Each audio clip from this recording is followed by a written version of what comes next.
Evening, y'all. How's it going? Welcome to another Lockdown Live chat. Another week delving deep into new talent that emerged during this global pandemic hoo-ha. As usual, here to help me unpack all of this, the notorious Mr. Alec Lyle of 𝗗𝗬𝗦𝗫𝗫𝗫. How you doing, man? I'm good, man. One step towards playing live again. So that's my proof of first vaccination because it's, right. Open now. Right. So, yeah, that's how I am at the moment. Yeah. Hopefully some better internet connection now. Hopefully you have some 5G going on, better data connection, all of that good stuff. It's actually amazing that you got it done. I'm still waiting to go probably next week. So things in this country take a little bit slow, but I guess today we don't actually even need to talk about slow because we're talking about a genre completely the opposite of slow. We're talking death metal. And what better guest than a familiar face to the chat, somebody we've had on for numerous different projects, but here to delve deep into the new death metal project, Cosmic Dyscrasia. Today we join with Chris Paterson, joining us all the way from PE. How's it going, man? Good, man. Thanks for having me, dude. Yeah, it's good to see you again. It seems like every time we chat, you have a new project going. Kind of like my co-host over here. Yeah, so yeah, I guess last time we had you on, we kind of had you delving a little bit into the hardcore side of things. This time around, we're talking death metal. So I guess kind of based upon all of our previous lockdown chats, doesn't really apply here with a new project. So tell us the motivation behind this project and what brought it all about. And yeah, I think something kind of solo was something I'd be wanting to do for a while, and it seemed like I actually got kicked off. I think Alec got kicked off. No, you're back. You're back. And he's back. Chris and I were on the whole time. Was it me that got disconnected? Yes. But anyway, was I the one that got disconnected? Yes. Yeah, I can't even see you guys now. Oh no. God damn it. Oh well. So we're still recording, right? Yes. We're still doing this. Yes. That's fine. Yeah.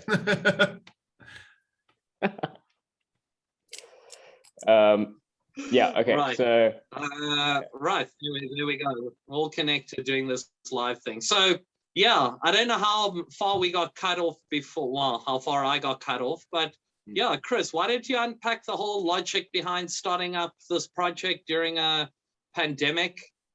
Yeah, all of that good stuff. Yeah, cool. It seemed like a good time with how things are with the pandemic and everything, with like being in bands at the moment is pretty difficult. So things are can be pretty slow moving at the moment and stuff. So it felt like a good time to do something that was this kind of solo, where if I had a bunch of material kicking around, I could just do something with it and just kind of have fun with that and put out some releases under a new name that was just kind of more of a solo thing. And I could sort of start like digging into the material that I had lying around, because I've had quite a bit just kind of piling up. So it seemed like a good time for that. Sick. And maybe unpack a little bit your, I guess, band name as well as some lyrical themes and choice behind that. Okay, cool. Yeah, originally wanted to just do it as Dyscrasia, but yeah, luckily did a little bit of research and found another death metal band with that name.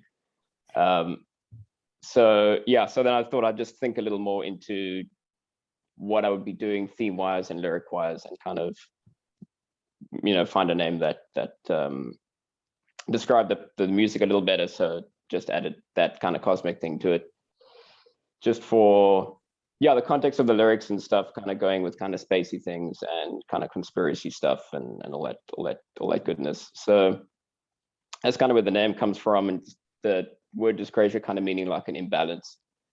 And yeah, it was an interesting term that I thought like would make a good name for metal.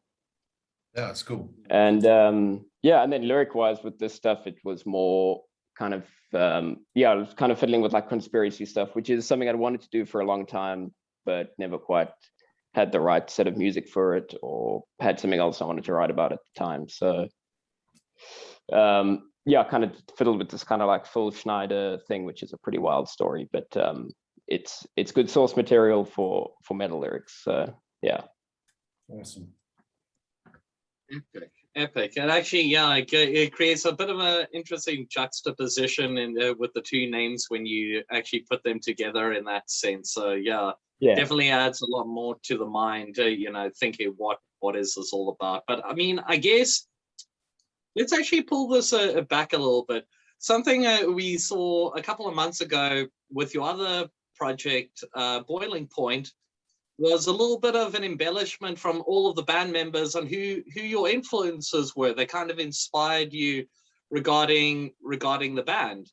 And I guess kind of to bounce back and pull it back into death metal, being that your home family is kind of Monolith, figured why not let's ask the same question. So who were the bands that you kind of took a bit of inspiration for regarding Cosmic?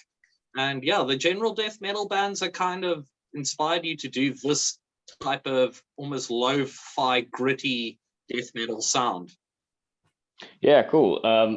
Yeah, so I think as far as like the Boiling Point stuff goes, it would have been more kind of like Superjoint Ritual and Black Flag and that sort of stuff, and wanting to like add a little bit of like death metal flair to that sort of music. So yeah, this stuff would have been more traditional, old school death metal. Obviously a big one would be like Morbid Angel. That's kind of a pretty standby, especially like kind of the sound from like Formulas onwards, like Formulas sound, Gateway stuff. The new record, which is actually pretty fucking great. Kind of feels like a continuation from that kind of Gateway stuff. Yeah, so stuff like that, really like sludgy, old school stuff, Cannibal Corpse, and I guess something like Mithras as well. So something with a bit more that kind of expanded sound, where the harmony is a bit more expanded, and kind of does sort of allude to kind of more like epic spacey stuff, but it's still kind of like rooted in this really sludgy death metal sound that's kind of like a 90s-ish thing. Awesome. Definitely get it. Definitely get that feel from it. Out of interest, so we were lucky enough to have obviously a sneak peek at the upcoming debut EP. What I'm quite interested to find out from you is, how was the recording process for this? Was it similar in the sense of, like mixing desk for like you did with Monolith? Or yeah, maybe break down what the process was like for this. Okay, cool. So yeah, the recording stuff was like, I kind of started demoing the songs. So I was kind of like finishing the writing and demoing stuff all within like maybe like a 10-day period, something like that. And I kind of just was enjoying the overall sound and texture of things. So I kind of stuck with that initial tone of what the demos were kind of being. So a lot of like the initial performances of like kind of writing the stuff, or the initial recordings, just stayed as the recordings. And it was just kind of just done at home, very, very basic. Yeah, I didn't even I used the amp in a different way. So I kind of used more of like just like emulated output thing on the back of the amplifier, which sounded way more like sludgy and old school, like solid state getting pushed very hard. And that just seemed to have the vibe, because you're not really looking for like high fidelity with death metal. You're looking for like something that's going to be gritty and fit the sound of the music. So yeah, so I kind of just kept with something that felt grittier tone wise, and just kind of, as I was writing the lyrics, doing the final vocals as I was kind of writing them. And yeah, and then I didn't actually use any kind of outboard or mixing desk or anything like that as far as the mixing went. I just did it all in the PC, which yeah, I think it worked out okay. The mixes feel like they have enough character to me for it to be like that. But I think going forward, I would probably try and mix on some kind of analog surface just for the kind of abuse you can do that way, or maybe just the tactile nature of faders. I kind of missed the very fine, like the fine mixing part of it. Yeah, but it was done very much in the PC, and yeah, I think it turned out in a way that I'm pretty happy with. It felt gritty and sludgy enough to just be how it came out like that. Awesome. And further into production, what sort of guitars were you using, and what sort of tunings were you using for this release? Also, like the drumming, programmed drums, bass, and then second part to the question is also that intro track is extremely eerie. So I'd like to know like your process in writing, how you went about creating that track. Cool. Okay. So yeah, as far as the guitar recording went, that was just the same kind of Ibanez RG I've been using on almost everything. In B tuning, which is the same tuning I've been using on everything, I'm just kind of living there. It's comfy enough. And bass was actually recorded in standard tuning, and I just pitched it 5 semitones lower to fit within baritone, because yeah, I don't have a 5-string, and I really didn't feel like dealing with the super floppy strings. It was just that would be like a tuning nightmare. So just pitched down regular bass. Drums are just programmed with one of the Steven Slate. There's like a free pack he's got actually, which is really good. It's like good basic tones that you can kind of work with. The same thing I like. The nice part of that is the same thing that I like with the first Easy Drummer. The first drum kit from Hell was just decent, pretty raw, decent samples that you could kind of do what you wanted with. So nothing felt too EQ'd or too pre-processed. So I felt this had a similar kind of character to it. Yeah, so that's kind of that production stuff. And then the intro track. Yeah, just something just to set the mood for the beginning. And it's actually just some dialogue that I wrote for 𝗐𝗬𝗦𝗬𝗫 to kind of speak to, which is something Etchy did a while back. So the bass player for Monolith, he's good with kind of doing different voices and things. So he actually did that speaking track. And then I just wanted something that would kind of set some kind of ominous, eerie mood, and giving some kind of like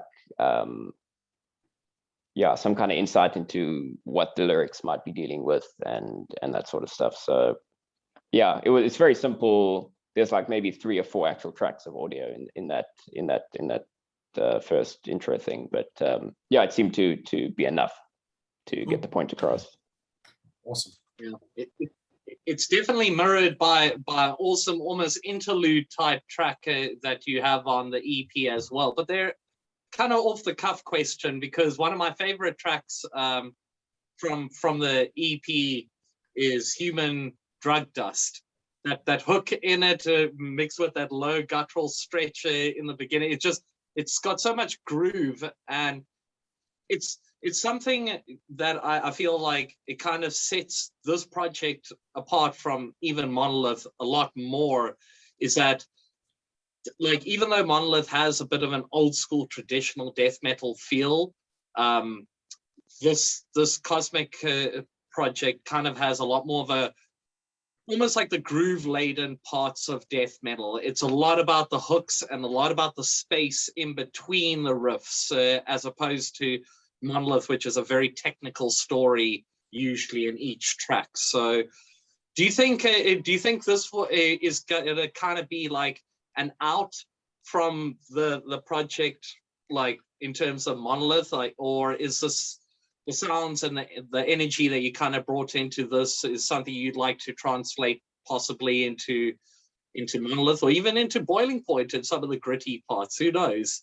But is this something you thought of? Is this helping with inspiration with the other bands? Explain. Yeah, I think it does. It does help set them apart a little bit, at least mentally, when writing for different things. Like, yeah, Monolith is far more kind of Black and Death, with a little bit of avant-garde side to it, but it's very like dense musically.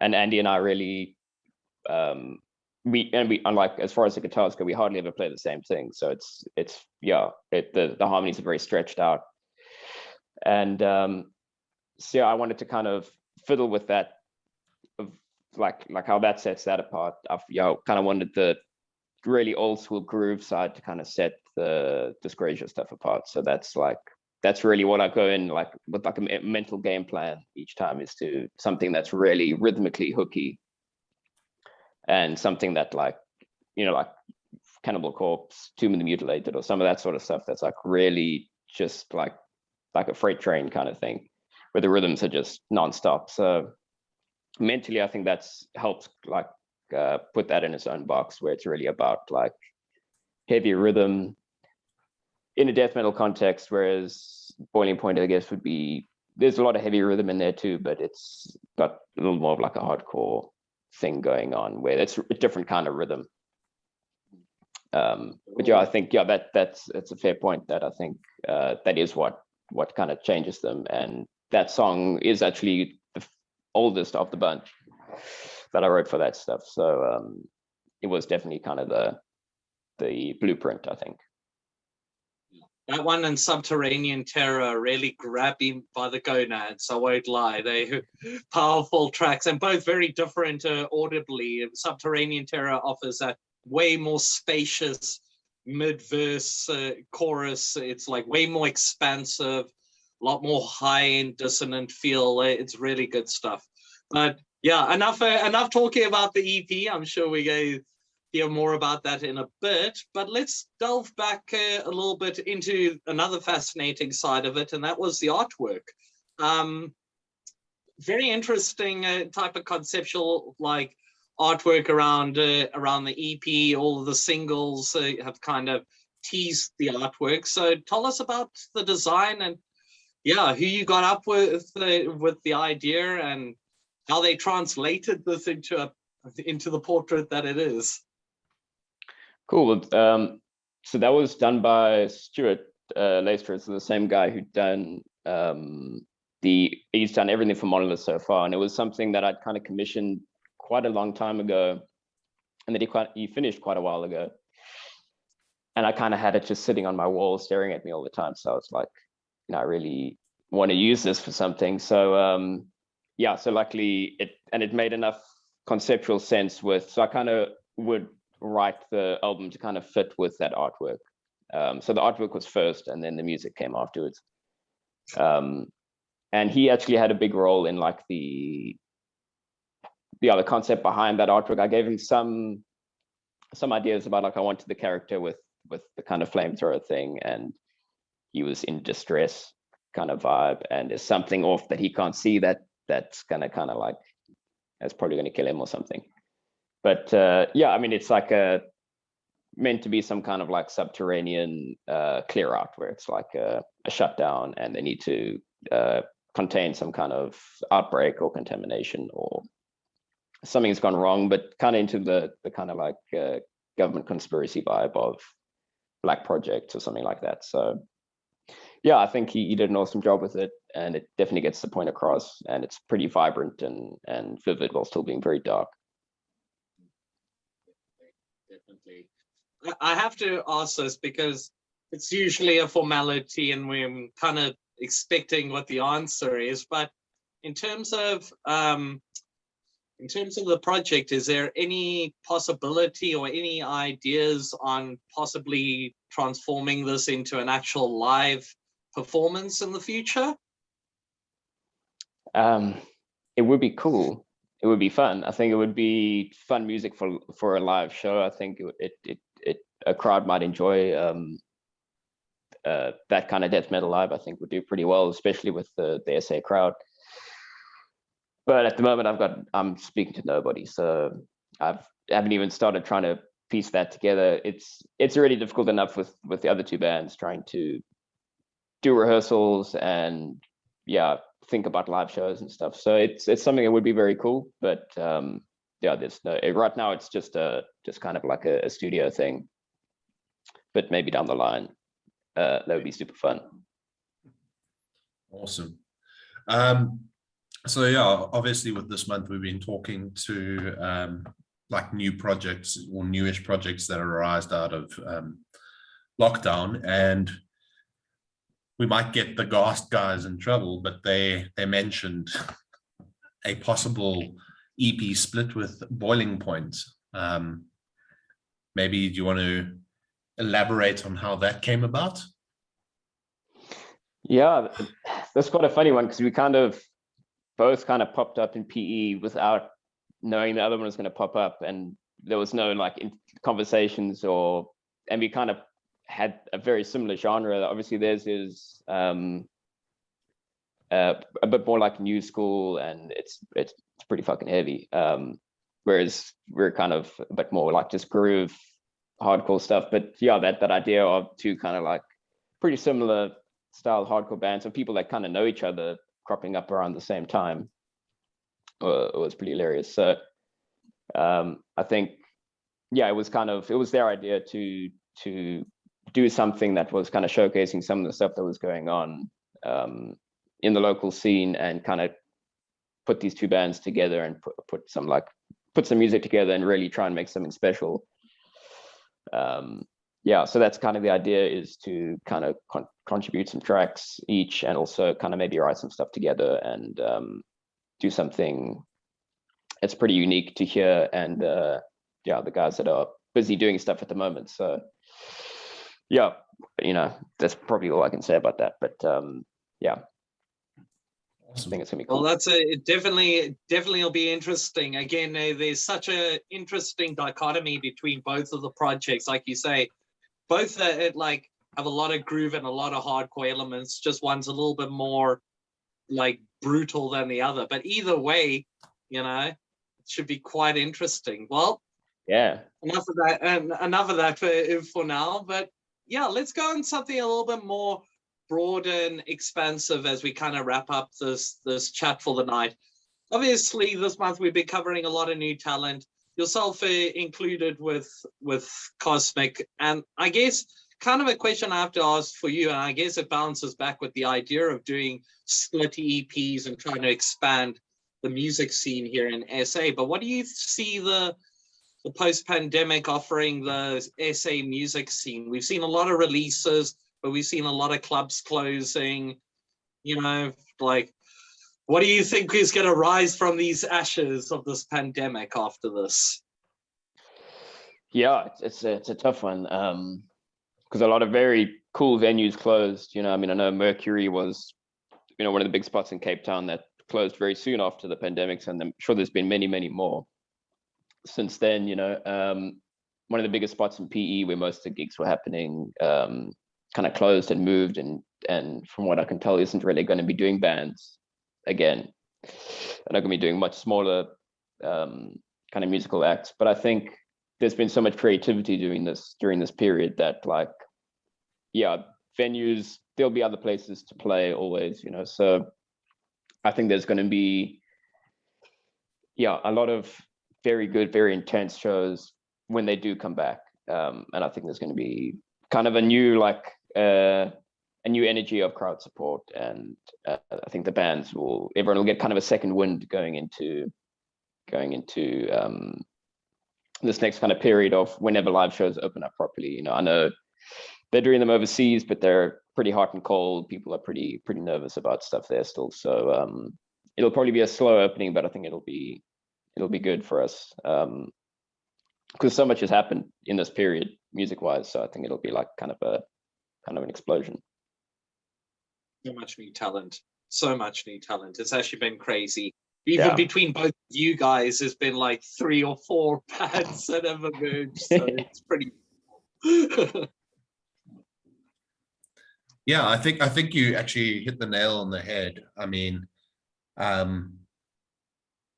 because just before lockdown, I came down to play with Forsaken Faith, and you guys played that same show, and you could see the sort of appreciation of a almost starved crowd already then, because with PE not being as fortunate as like Joburg when it comes to like metal gigs, it was incredible to see like some of the best, well, it's one of the best shows I've played was done PE.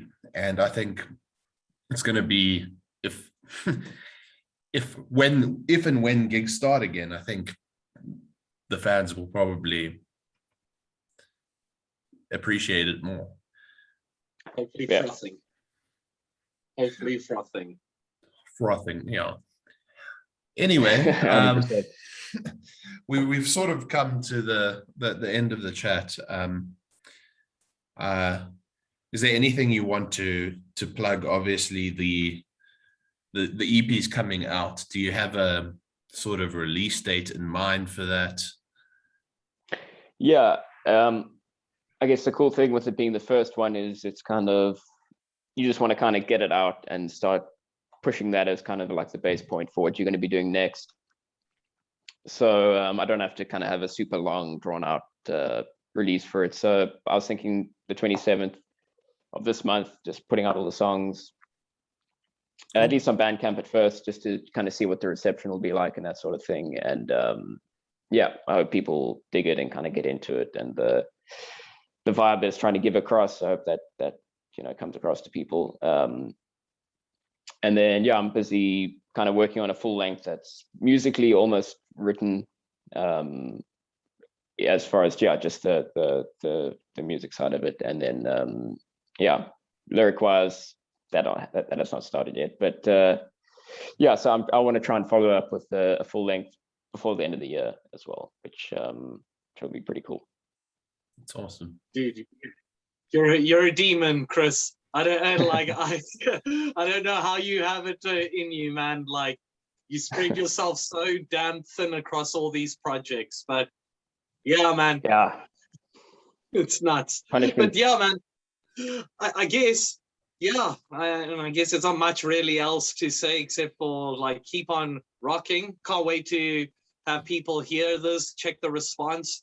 Lots of new music coming out from you in the next few months. So yeah, we'll keep on listening. You just keep on shredding, man. Thank you again for joining us. Fantastic. Yeah, thanks for having me. 100%. Yeah, man. Yeah, Alec, what do you say? This has been a bit of a rough one. You've had your vax shot. Time to get some sleep, I think. Yeah, let's call it quits for another week. 100%. No, it was great. Thank you, Chris. Yeah, thank you, Yeah, guys. Chris, thanks again for joining us, man. Thanks again to everybody that tuned in. We'll be back same time, same place next week with more new talent, hopefully, and keep delving deep. We keep like going weekend on these things, so let's see how it goes. But yeah, don't forget to like, share, and subscribe. That helps. And yeah, just keep safe, keep that social distancing going. Hopefully this pandemic hoo-ha will be soon over. Chat, guys. Have an awesome week ahead. Laters. Cheers.